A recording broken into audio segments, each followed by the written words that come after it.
মাথা গোঁজানোর জায়গাটাও নিয়ে গেল কালবৈশাখী ঝড়ে।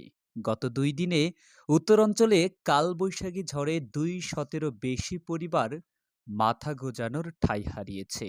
গত পরশুদিন এবং গতকাল রাতে বয়ে যাওয়া কালবৈশাখী ঝড়ে প্রায় সবটুকুই নিয়ে গেছে এই ঝড়।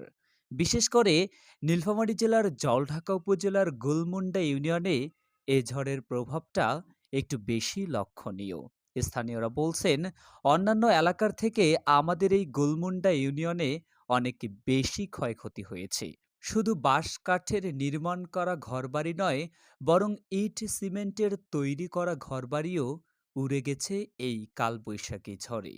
শুধু ঘরবাড়ি নয়, শেষ সম্বলটুকু জমির ফসল, যেগুলো শেষ হয়ে গেছে এই শিলাবৃষ্টিতে। এতে করে মাথায় হাত পড়েছে কৃষকদের। এমত অবস্থায় মহান সৃষ্টিকর্তার কাছে প্রার্থনা করা ছাড়া আর কোনো উপায় নেই তাদের।